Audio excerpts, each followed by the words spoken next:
मी सुरुवातीला अक्षय तृतीया आहे, आज ईद आहे. अक्षय तृतीयेच्या शुभेच्छा देतो. ईदच्या निमित्तानं देखील मी सगळ्यांना ईद मुबारक अशा प्रकारच्या शुभेच्छा देतो.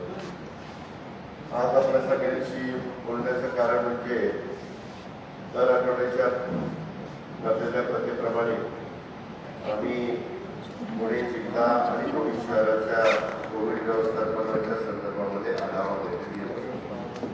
आज ती बैठक पार पडली. त्याच्यामध्ये आत्ताचे तर कामकाज आम्ही करतोय, परंतु तिसरा टप्पा जो तिसरी लाट येण्याबद्दलची चर्चा आता समाजामध्ये मोठ्या प्रमाणात सुरू झालेली आहे.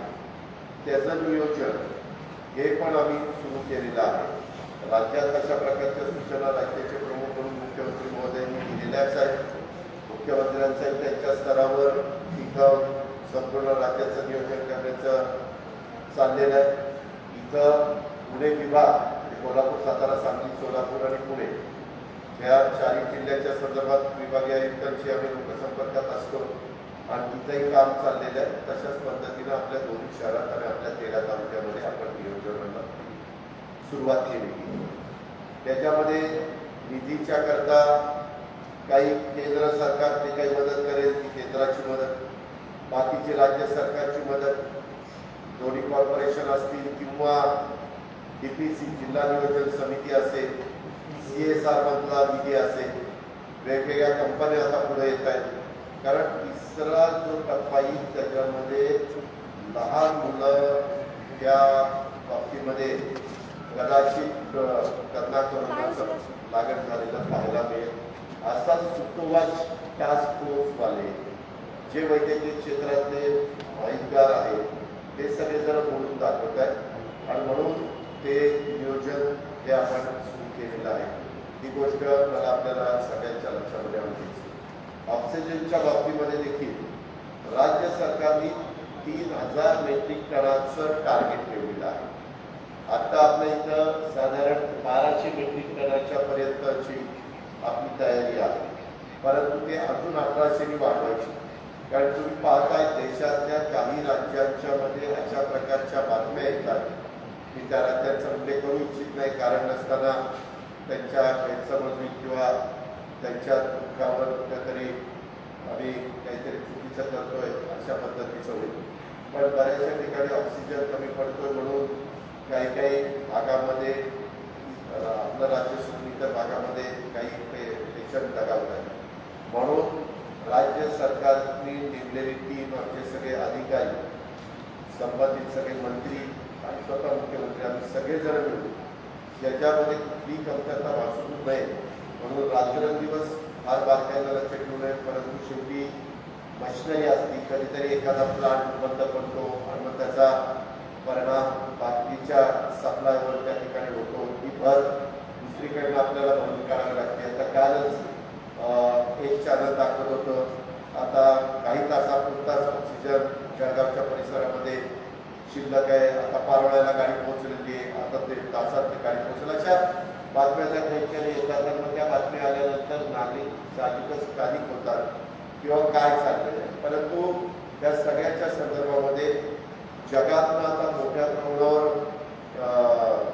त्या कोरोनावर मात करण्याच्या करता ज्या ज्या गोष्टी गरजेच्या आहेत, मग औषध असतील, इंजेक्शन असतील किंवा तुमचं ऑक्सिजन असेल, बाकीच्या गोष्टी असतील, त्याचे मोठ्या प्रमाणावर विमानाने आपल्याकडं पुरवठा व्हायला लागलेला आहे.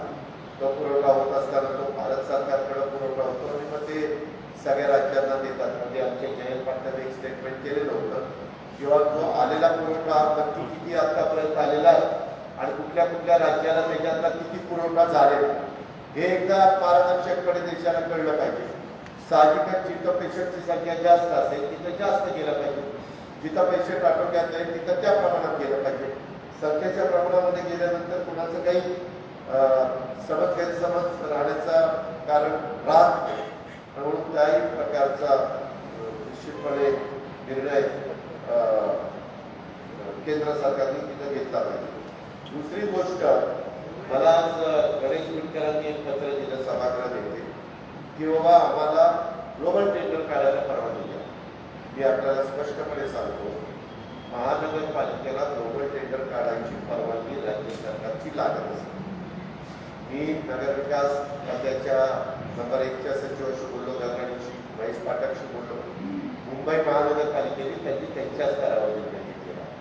त्याच्यामुळं कारण नसताना कुठेतरी राज्य सरकार परवानगी देत नाही वगैरे असं नाही. उलट केंद्र सरकारने 45 पासून वरच्या वयोगटातल्या सगळ्यांना लस द्यायचं ठरवलेलं आहे. परंतु लसीचा तुटवडा असल्यामुळे तेवढी लस आपल्याला मिळत नाही. दुसरी गोष्ट 18 ते 44 मध्ये राज्य सरकारने निर्णय घेतलेला.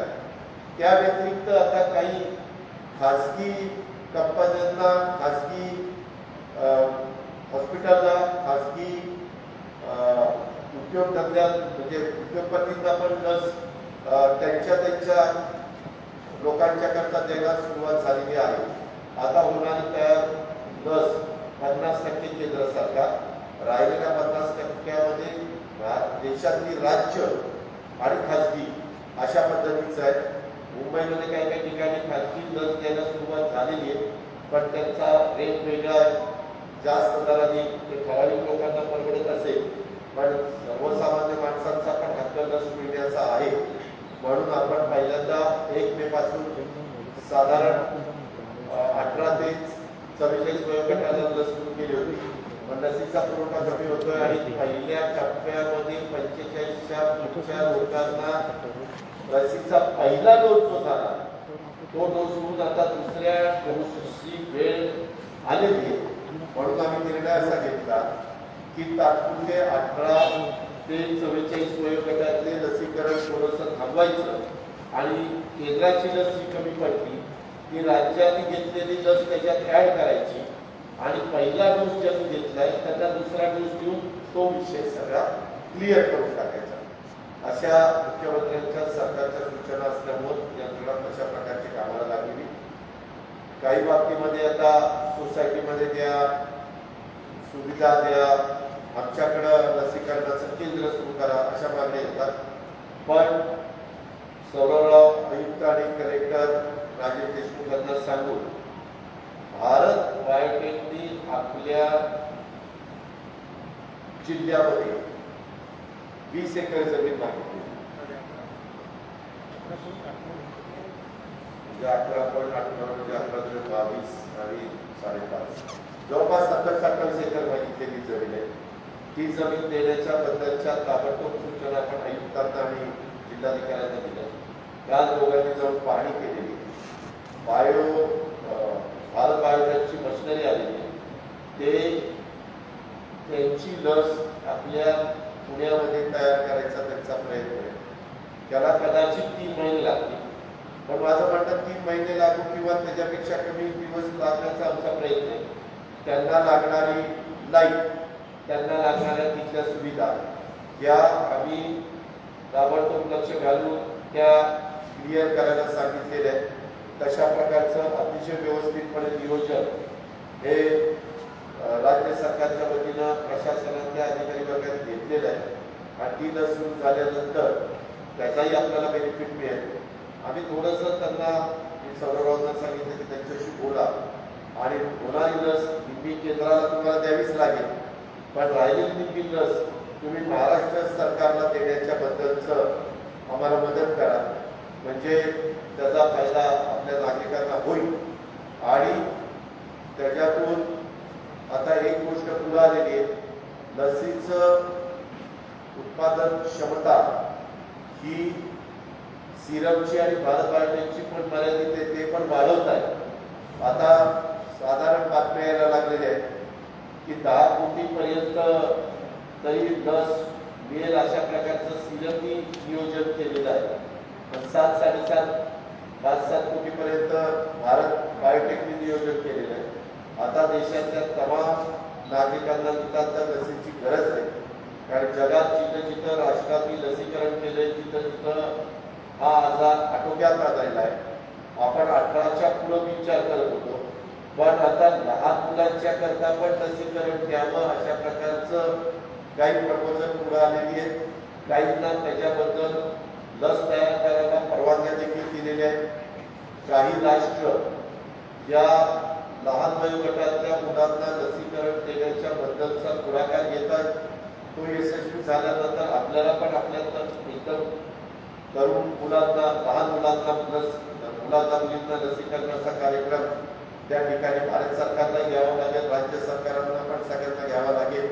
याच्यात कुठल्याही प्रकारे कुणी राजकारण न आणता सगळ्यांनी मदत करावी लागणार आहे. हे सगळं होत असताना इतर पण वेगवेगळ्या प्रकारचे आजार हे त्याच्यामध्ये पुढे आलेले आहेत. याच्यातलेच काही व्हायरस आणि त्याच्या संदर्भामध्ये देखील आज आम्ही फार बारकाईनं त्याच्याबद्दलचा विचार केलेला आहे आणि त्या संदर्भामध्ये ज्या ज्या काही गोष्टी लागतील त्या देण्याच्या संदर्भामध्ये आमचं नियोजन त्या ठिकाणी झालेलं आहे. म्युकर मायकोसिस ही काळी पिशी ब्लॅक व्हायरस त्याला म्हणतात, तर त्या रोगाचा प्रादुर्भाव बरोबर वाढताना दिसतोय. आपल्या इतर काही पिंपरी चिंचवडमध्ये, काही पुण्यामध्ये, काही ग्रामीण भागामध्ये असे पेशंट त्या ठिकाणी पाहायला मिळाले. या रोगासाठी औषधाचा पुरवठा रुग्णालयात सुरळीत व्हावा, कोणताही काळाबाजार होतो, कारण ते औषध फार जसं महागाचं आहे, खूप इंजेक्शन द्यावी लागतात. म्हणजे 15 लाखाच्या पुढे काहीतरी तो आकडा जातो. तर त्याच्यात आम्ही पहिल्यांदा ते महात्मा फुले जन आरोग्य स्कीम मध्ये ते घातलेलं आहे, त्याचा अंतर्भाव केलेला आहे. आणि जसं रेमडेसिवीर जिल्हाधिकारी यांच्या मार्फत नियंत्रण ठेवून त्याचा आता पुरवठा होतोय आणि ते सुरुवातीला थोडासा काही जरा कांगावा केला, पण नंतर बहुतेक जण म्हणाले की बाबा आम्हाला याचा चांगला उपयोग होतो.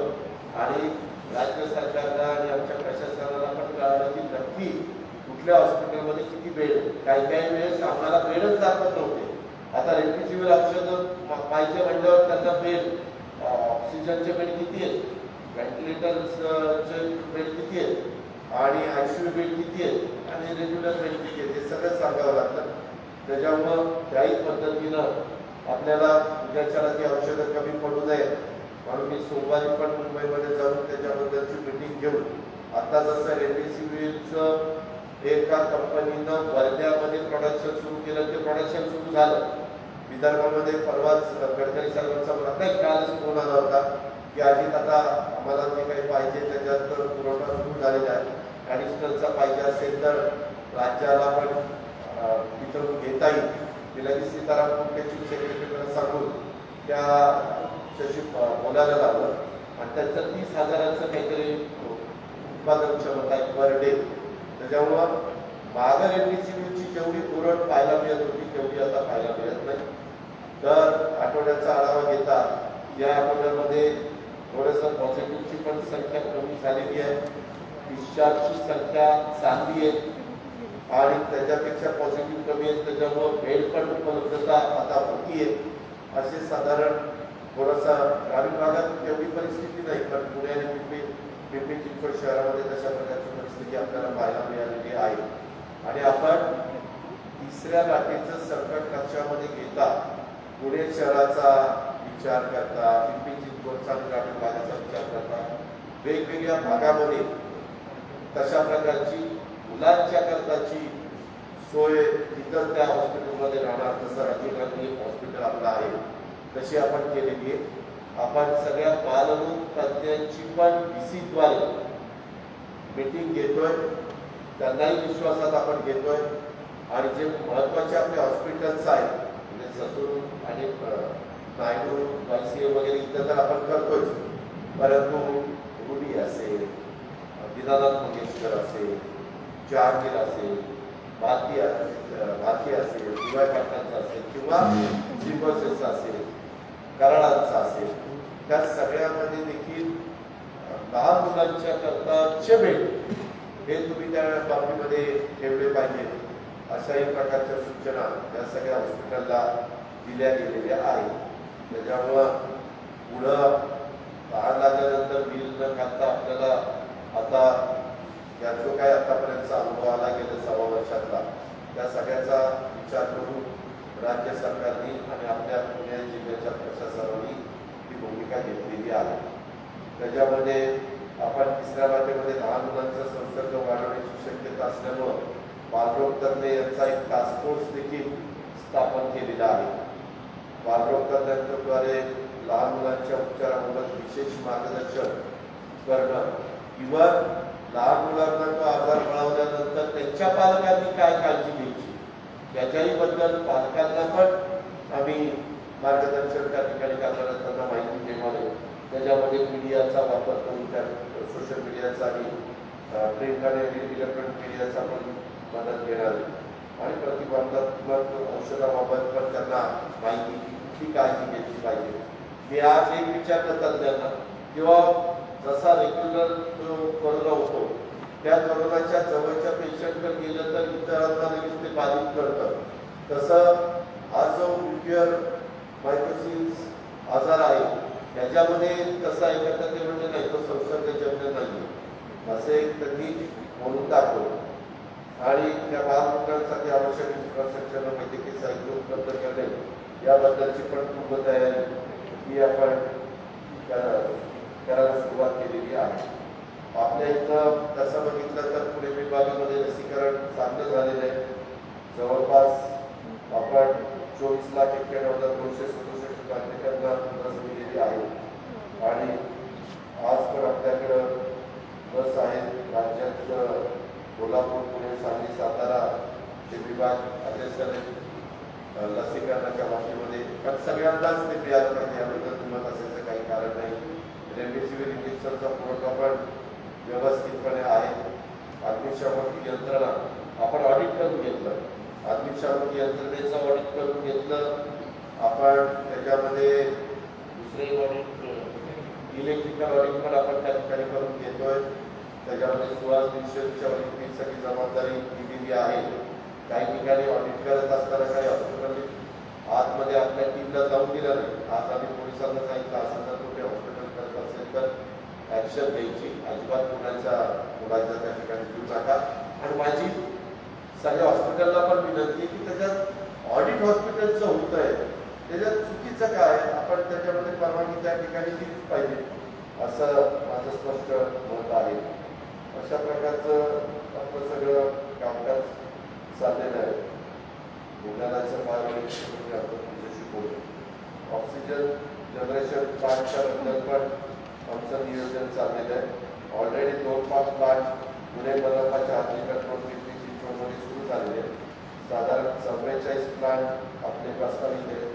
8 पुणे मनपामध्ये, 7 पिंपरी चिंचवडमध्ये, ग्रामीणमध्ये 29 आणि याच्यामध्ये खाजगी पण हॉस्पिटलला एक ठराविक वेळेचं लिमिट देऊन त्यांनी पण त्यांच्या भागामध्ये ऑक्सिजनचे जनरेशन प्लांट टाकायच्या बद्दलच्या सूचना त्या न्यायालयाने पण केलेल्या आहेत. पण राज्य सरकारने पण तशा प्रकारे त्यांना सांगितलं.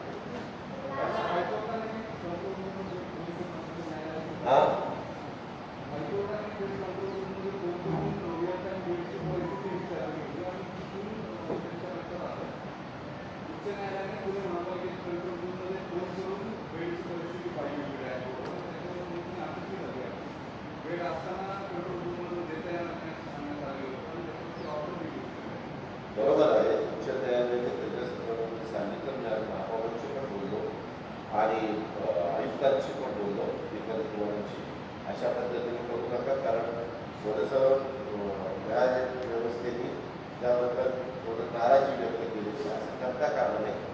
जर मुंबई महानगरपालिका चांगल्या पद्धतीने काम करत असताना त्यांचं जसं 2 सुप्रीम कोर्ट घेतलं, हायकोर्ट घेतलं तसं आपल्या त्या इतर ज्या दिवशी कोरोना आला त्या दिवसापासून इथं पालकमंत्री म्हणून काम करत असताना पूर्णपणे सगळ्या खासदार आमदारांना उभा असते. कुणी मिटिंगच्या वेळेस यावर चर्चा करावी, त्याच्यामध्ये काय त्यांच्या विधायक सूचना असतील त्या सांगाव्यात.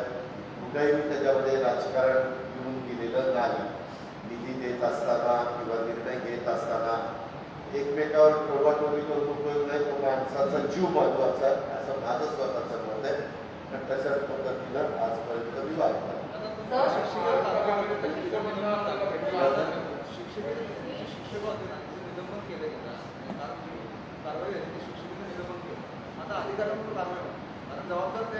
त्या शिक्षिकेने जी स्वतःची चूक होती म्हणून तिनं केल्या का कोणी तिला सांगितलं होतं की तू असं सांगायचं.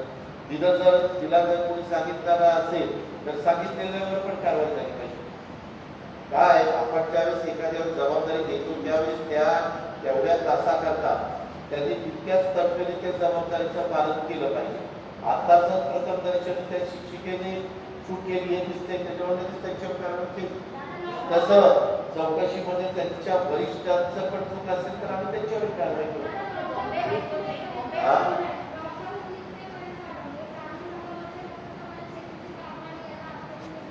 मी आपल्याला सांगतो शेतीच्या कामाला कुठंही आपण थांबवलेलं नाही.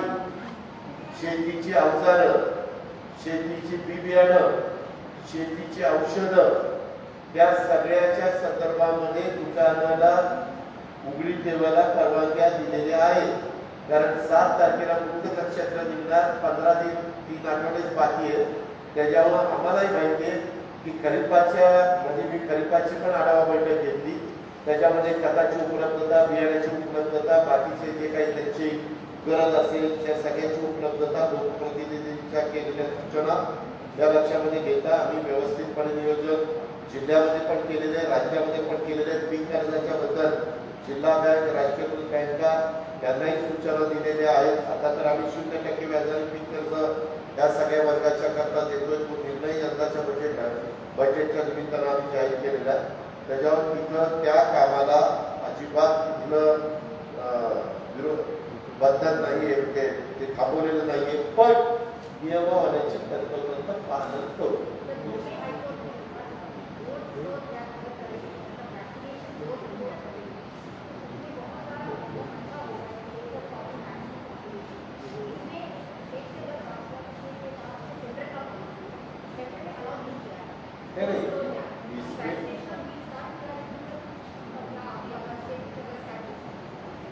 देखो वैक्सीनेशन स्टार्ट किया लेकिन जितना वैक्सीन मिलना चाहिए उतना वैक्सीन मार्केट में नहीं है. जब वैक्सीन पूरा अवेलेबल हो जाएगा तब हम उसी हिसाब से जाने वाले हैं. किसी एक भी आदमी को हम विदाउट वैक्सीनेशन वहाँ रहने की इजाजत नहीं देंगे. सबको वैक्सीनेशन कंपल्सरी करना ही पड़ेगा. और उसके बारे में जितने भी उसके केंद्र शुरू करना चाहिए, सुविधा देनी चाहिए, वो सब देने की गवर्नमेंट की तैयारी है.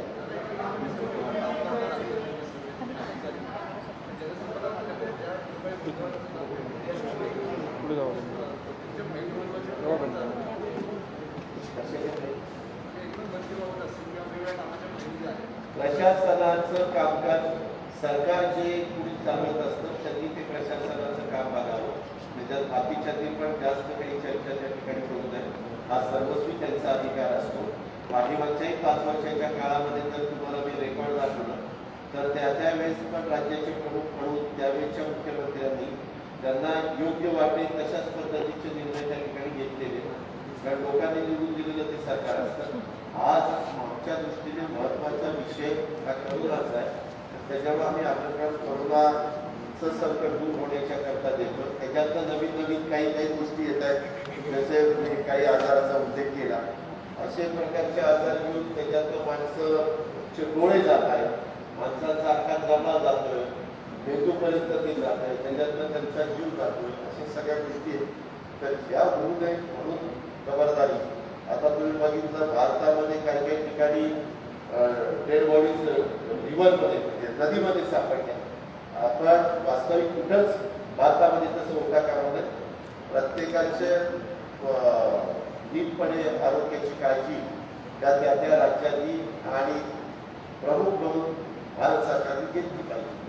चीफ सेक्रेटरी सीताराम कुंटेंच्या विषयी राष्ट्रवादीमध्ये काही नाराजी आहे काय नेमकं ते काल पडलं सीताराम कुंटेंच्या बाबतीत काल चर्चा आहे.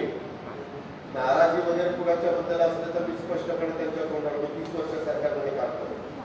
प्रशासनामध्ये काही वर्ष आणि काही वर्ष विरोधी पक्ष होतो. मी तसं कधीच मला जर कुठल्या अधिकाऱ्याच्या बद्दल बोलायचं झालं तर मी त्यांना बाजूला मी आम्ही दोघं बसवून त्यांना सांगितलं ही माझी नाराजी आहे, यामध्ये सुधारणा झाल्या का विषय संपले. हे असं मी माझ्या पुरतं त्या ठिकाणी सांगतो. आज माझे सहकारी माझ्या पार्टीचे प्रांताध्यक्षांच्या संदर्भात असेल तर त्याच्याबद्दलचं उत्तर तेच त्या ठिकाणी देतील. परंतु जयंत पाटील पण खूप सिनियर नेते आहेत. अनेक वर्ष त्यांनी राज्याचं अर्थ मंत्रालय सांभाळलंय, गृह मंत्रालय सांभाळलंय, ग्रामविकास मंत्रालय सांभाळलंय, आता ते जलसंपदा मंत्रालय सांभाळतात. त्यांची आजपर्यंतची कामाची पद्धत बघितली तर ते अतिशय शांत स्वभावाचे आणि अधिकाऱ्यांच्याकडनं काम करून घेणारे आहेत. उलट जरा तापट स्वभावाचा मीच आहे, कडक बोलणारा. हे तर माझ्या एकदम दुसऱ्या बाजूचे. हे बातम्या कशा आल्या काय आल्या, कधी कधी महत्वाच्या गोष्टीच्या पेक्षा जी गोष्ट महत्वाची नाही अशालाच आपण महत्व द्यायला लागतो आणि लोकांचं लक्ष सगळं तिकडे डायव्हर्ट होतं. वास्तविक माझी आपल्याला आपल्या मार्फत तमाम सगळ्या मीडियाला विनंती आहे की यामध्ये काही तथ्य नाहीये. हे प्रशासनाचा भाग असतो. प्रशासनामध्ये मुख्यमंत्री आणि आम्ही त्याच्याबरोबर काम करणारे सगळे मंत्रीगण आणि प्रशासनाचे असलेले मुख्य सचिव आणि बाकीचे सगळे सचिव हे आम्ही काही पहिल्यांदाच मंत्री झालं वगैरे अशातला भाग नाही. अनेक वर्ष प्रशासन चालवणारे आम्ही माणसं आहोत. झालं ना 2 मिनिटात 1 मिनिटात मी केलं. मी कधी आलो का तुमच्याकडे माझी पब्लिसिटी करा म्हणून? मला ते लक्षामध्ये आणून दिल्यानंतर मी ताबडतोब थांबवलं. माहिती आणि प्रसिद्धी खाता असताना हे असं करायला नको. आणि मी त्याबद्दल सांगितलं मी मागं पुढं बघत नाही. माझ्या लक्षात आलं की तिथल्या तिथे निर्णय घेतो. माझ्या वाचण्यात आलं, माझ्या पाहण्यात आलं, तिथल्या तिथं मी आदेश दिले आणि ते विषय संपलं. आता कशाला उघडत बसणार? आता पुण्यातले ते महाविकास आघाडीचे नेते आज तुम्हाला भेटले काही? आज पुण्यातले काही नेते महाविकास आघाडीचे म्हणजे मोहन जोशी, त्यानंतर आबाऊ काय त्यांचं काही म्हणणं होतं वॅक्सिनच्या बद्दल. ते म्हणणं त्यांनी सांगितलं. पालकमंत्री म्हणून त्यांनी माझ्या लक्षात आणून दिलं. मी सौरवराव, विक्रम कुमार, कलेक्टर राजेश पाटील आम्ही सगळ्यांनी त्याच्यात चर्चा करून जे काही त्यांच्या म्हणण्यामध्ये काही तथ्य असेल तर ते दुरुस्त करा अशा सूचना केली. दादा, उजनीच्या पाणीचा प्रश्न आहे. सोलापूरचे शेतकरी आंदोलन करतायत. परवा दत्तमामा भरणे यांच्या कारण असताना तो प्रश्नाला काहीतरी फोडणी देण्याचं काम चाललेलं आहे. मला त्याबद्दल एवढंच म्हणायचं, राज्य सरकार चालवत असताना त्या पाण्यावर ज्यांचा अधिकार आहे त्यांचं पाणी कुणी काढून घेणार नाही. त्याचं पाण्याचं नियोजन ज्यावेळेस एखाद्या धरणाचं काम हातामध्ये घेतलं जातं त्याच वेळेस केलं जातं. त्याच्यानंतरच्या काळामध्ये नागरीकरण वाढलं किंवा आणखी काही नवीन गोष्टी झाल्या, पाण्याचा वापर वाढला तर त्या संदर्भामध्ये सर्वांना विश्वासामध्ये घेऊन पुढच्या कारवाई केल्या जातात. परंतु तुम्हाला मी आज सांगतो, लाकडी लिंबोळीचं चर्चा 20 वर्षापासून आहे, 25 वर्षापासून आहे आणि याला एवढं पाणी लागतच नाही. कारण असताना 5 टीएमसी पाणी 6 टीएमसी. मी या निमित्तानं सोलापूर जिल्ह्याला आणि तिथल्या माझ्या शेतकऱ्यांना सगळ्या लोकप्रतिनिधींना आवाहन करू इच्छितो की यामध्ये काही तुम्ही गैरसमज करून घेऊ नका. कुठलाही अन्यायकारक भूमिका सरकारमधनं होणार नाही त्याबद्दलचा शब्द उपमुख्यमंत्री या नात्याने मी स्वतः देतो. परंतु नुसतं तसं सांगण्याच्या पेक्षा त्याबद्दलची करेक्ट भूमिका काय काय, कारण आता कोण म्हणते आता आम्ही कोर्टात जाणार, सगळ्यांना तशा पद्धतीनं न्यायालयामध्ये जाण्याचा अधिकार आहे. तो पुढे काढून घ्यायचं काहीच कारण नाही लोकशाहीमध्ये. पण वस्तुस्थिती काय ही इंदापूरकरांनी पण समजून घ्यावी आणि सोलापूरकरांनी पण समजून घ्यावी. पण हा विषय काही जण राजकीय फायदा घेण्याच्या दृष्टिकोनातून तापवण्याचं काम चाललेलं आहे. त्याला कृपया कुणी महत्व देऊ नये, कारण ते कुणावर अन्याय नाही आहे. आणि मी पुन्हा सांगतो की आम्ही देखील तिथं आहे तोपर्यंत अन्याय होत देणार नाही. सर पुणे के लवासा के जो सिटीजन्स हैं उन्होंने 2-3 बार स्टेट गवर्नमेंट को पत्र लिखा है, जिससे उनको बहुत सारी मुश्किलात है. इसके बारे में आपका क्या कहना है? एकूणच प्रकल्प आता अर्धवट अवस्थेत आहे. लवासा के बारे में आपको भी मालूम है, लवासा का टोटली जो वहाँ निर्माण किया उसका वहाँ का परमिशन, वहाँ के अलग अलग रोड पैटर्न इतने सालों से चालू है. तो वो जब तक खत्म नहीं होता उसमें जो कुछ डिसीजन दिया तो कंटेम्प्ट ऑफ कोर्ट हो सकता है। इसमें अगर कोई आए हमारे पास, उन्होंने अर्ज दिया, एप्लीकेशन दिया, तो हम पहले में ऑफिसर के साथ उसमें कंटेम्प्ट ऑफ कोर्ट न होते हुए जो भी कुछ रास्ता निकाल सकते हैं तो रास्ता निकालेंगे।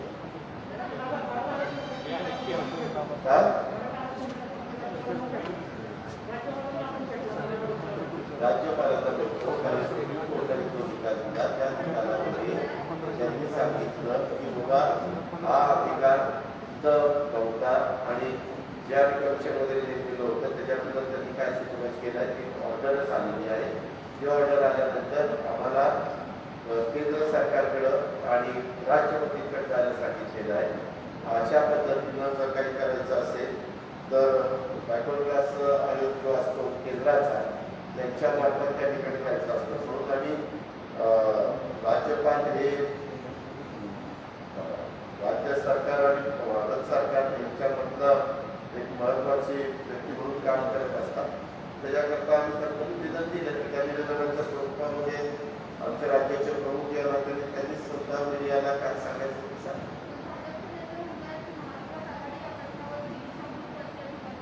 काय करते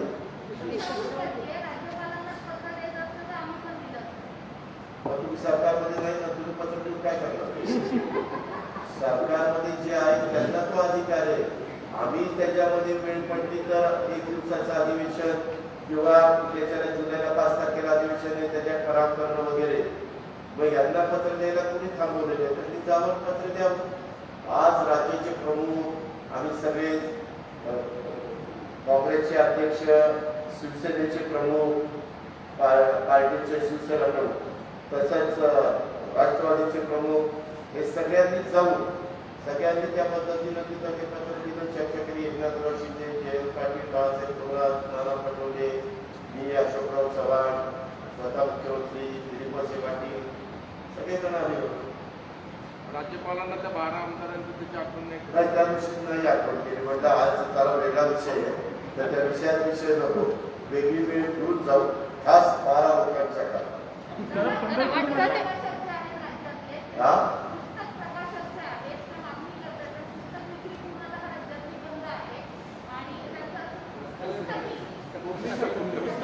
पुस्तक प्रकाशन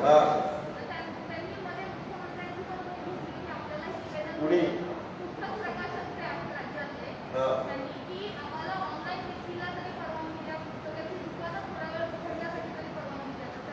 ऑनलाईन असं सगळेच म्हणायला लागले।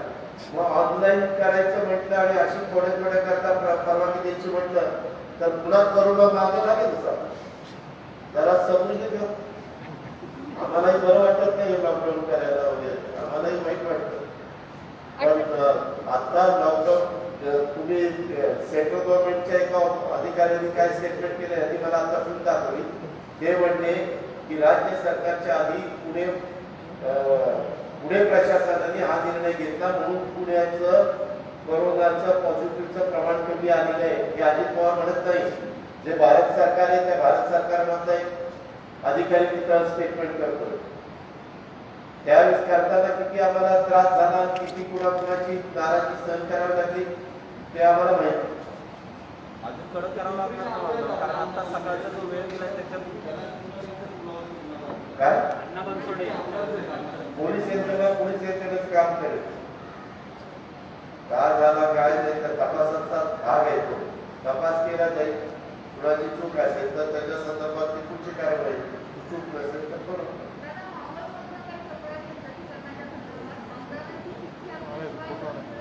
काय अजिबात राहणार तुम्ही काय कारवाई त्या संदर्भामध्ये ऑनलाईन आमदाराची चुकीचं काय कारण आहे? कसं तुम्ही म्हणजे काहीतरी पटेल असं म्हणून नाही, मी ऑनलाईन सांगतो ना, इथं आयुक्त बसले, डावीकडे कलेक्टर बसले, जगात वेळा नाही मला खरं ते सांगतो। पुण्यात तसंच घडतं अनेक केंद्रांवरती, म्हणजे अहो झालं काय, ऑनलाईन केल्यानंतर आज अनेक आमदारांनी तक्रार अशी केली, सध्या तालुक्याचा आमदार आहे तर तालुक्याचा आमदार असताना त्या तालुक्याचा तालुका आहे तालुक्यामध्ये ऑनलाईन त्याच तालुक्यातल्या लोकांनी करायला पाहिजे होतं. ते न करता बाहेरच्या भागातल्या लोकांनी तिथं ऑनलाईन केलं. ऑनलाईन तर कुणाला करता येईल, आणि ते तालुक्याच्या बाहेरचे, काही लोक जिल्ह्याच्या बाहेरचे, ते गाड्या घेऊन तिथं आले. लोकप्रतिनिधीचं म्हणणं की आमच्या तालुक्यामध्ये वॅक्सिन देत असताना आमच्या तालुक्यातल्याच लोकांनी त्यांच्यातलंच ऑनलाईन केलेल्यांचे नंबर लावलं असं. तरी जरा अडचण झालेली आहे, कारण तुम्ही एकीकडे ऑनलाईन म्हणता, ऑनलाईन तर कुठलाही माणूस करू शकतो ना. तर ती आता अडचण यायला लागली. त्याचं कारण कोरोना वॅक्सिनची कमतरता असल्यामुळे थोडेसे प्रश्न पुढे आलेले. वॅक्सिनची कमतरता दूर करण्याचं काम सर्वांनीच केंद्र सरकारपासून सगळ्यांनी केलं. विशेषतः ज्या कंपन्या त्यांनी वॉरपुटिंगवर काम करून प्रोडक्शनची कॅपॅसिटी वाढवली, तर हा प्रश्न निकालात निघायला सोपं आहे. आता लस घेतल्यानंतर जे सर्टिफिकेट मिळतं त्याच्यावरती पंतप्रधानांचा फोटो असतो. अनेक लोक त्याच्याविषयी नाराजी व्यक्त करतात. तुमचं वैयक्तिक मत काय आहे? जाऊ दे आता काय, आता पेट्रोल भरायला तुम्ही गेला तरी तिथं फोटो असतो, काय करता. हे तर आपल्या नावाचं सर्टिफिकेट आहे ना. करता असेल आता 100 रुपयाचं पेट्रोल तुम्ही भरता, त्यांच्या साक्षी आपण करतो. तुमच्या कॅटेगरीवर त्यांचा फोटो असेल. असं आता काय आहे त्याच्यात तुम्ही काय वेगळा काढून घेऊ. जर देशातल्या सगळ्या नागरिकांच्या तुमच्या माझ्या सहित तो फोटो असतानाच सर्टिफिकेट घेण्याचं बंधन घातलं असेल तर लोकशाही पद्धतीनं ते निवडून आलेले म्हणून त्यांनी ते आणलंय. लोकांनी त्याचा काही लोकांनी त्याची पब्लिसिटी किती करावी. आम्ही असं कुठल्याही सर्टिफिकेट देताना कुणाचे फोटो काही असं टाकत नाही. आमचं एवढंच म्हणणं आहे की पहिल्यांदा त्या माणसाला कसं आपल्याला त्याच्यातनं बाहेर काढता येईल, त्या परिवाराला त्याच्यातनं कसं सुरक्षित बाहेर ठेवता येईल, हा प्रयत्न केला पाहिजे. प्रतिक्रिया तशी याची जबाबदारी घेताय. म्हणजे लस दिल्याचं तुम्ही सांगताय, तसं मग इतके मृत्यू उडवले किंवा इतकी वाहतात झाली त्याची जबाबदारी नाही. आज ती चर्चा करण्यात काही अर्थ नाही. पुन्हा लोक म्हणतील की आमचा जीव जातोय म्हणून राजकारण करतात. ते बघू एकदा करोना दूर झाल्यानंतर काय बोलायचं ते मागणी होती, त्याच्यावर अजून निर्णय नाही घेतला. अहो, त्याच्यामध्ये ते करण्याच्या करता सगळ्यांनीच मागणी केलेली आहे. आमची पण तीच भूमिका आहे. त्या संदर्भामध्ये आता तुम्ही कुठं थांबलेले आहे ते उलट सोमवारी जाऊन बघतो. दादा, पंढरपूरमध्ये महाविकास आघाडीचा पराभव झाला. खरं तर तुम्ही तिथे दिवस रात्र प्रचार केला होता. नेमकं काय झालं की महाविकास आघाडी कुठं काय लोकांनी नाही मतं दिली, नेमकं काय झालं, मतं नाही किती एवढंच झालं. पण का नाही दिली? काहीतरी बघितलं असेल.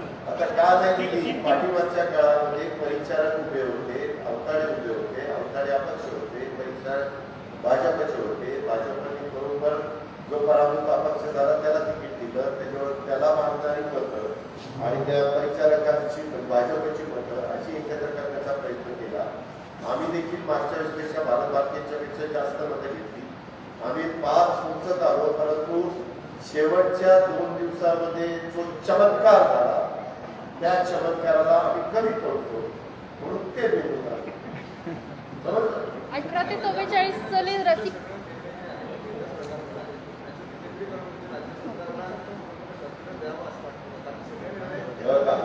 आता आपण ते म्हणून नवीन वाद आज संकट जगावर आहे तसं आपल्या भारतावर.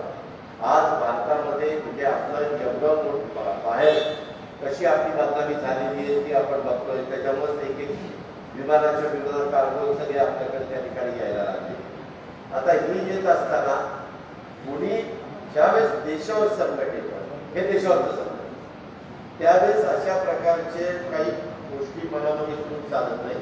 देशावरचं संकट देशामध्ये असणाऱ्या प्रमुखांनी लक्षामध्ये घेऊन त्याच्यातून सगळ्या भारतातल्या कन्याकुमारीपासून काश्मीर